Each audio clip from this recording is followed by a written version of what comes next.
Nous allons faire des démonstrations des racines des polynômes du second degré, c'est-à-dire trouver les solutions de l'équation f de x égale à 0, en prenant la forme canonique de f de x que l'on a démontré précédemment.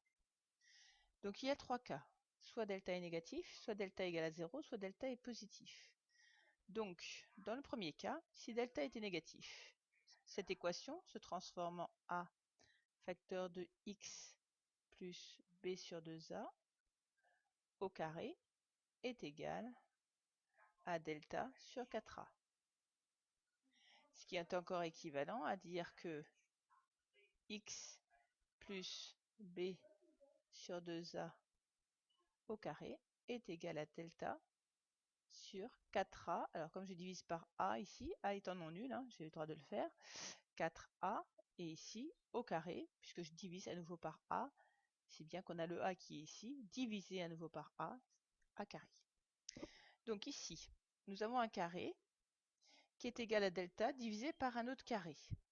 Ce terme-là, le membre de cette équation, le deuxième membre de l'équation, est donc négatif. Nous avons donc un carré qui est négatif. Ça, c'est pas possible.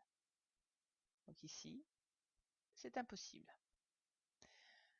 Si bien que si delta est négatif, eh bien, il n'y a aucune solution pour cette équation. Dans le cas où delta est égal à 0, on va pouvoir à nouveau transformer cette équation en la réduisant, en la simplifiant, puisqu'il nous reste simplement au carré égale à 0, puisque delta est s'annule.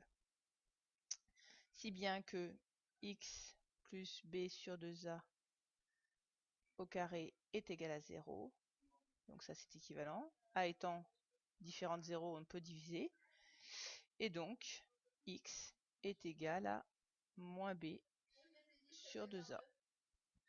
Donc si delta est nul, eh bien on a une seule solution à cette équation, une seule racine à ce polynôme, qui est x égale moins b sur 2a. Voilà, donc les deux premiers cas sont finalement assez simples au niveau des solutions. Troisième cas un peu plus complexe, nous allons mettre a en facteur. A, je prends un crochet là, donc j'ai mon identité marquable, plus b sur 2a au carré. Attention, si je mets a en facteur, il va falloir diviser delta à nouveau par a, si bien que je vais avoir 4a au carré. Et ça, je sais que c'est égal à 0. Je vais donc avoir a.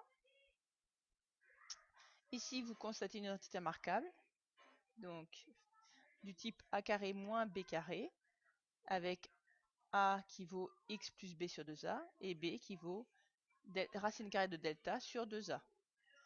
Donc ça va nous faire x plus b sur 2a moins racine carrée de delta sur 2a.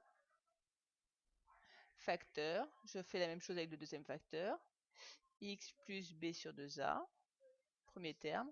Cette fois-ci plus, et la racine de ce deuxième terme, racine carrée de delta sur 2a. Et je sais que ça c'est égal à 0. A étant non nul, c'est forcément l'un des deux facteurs qui vaut 0.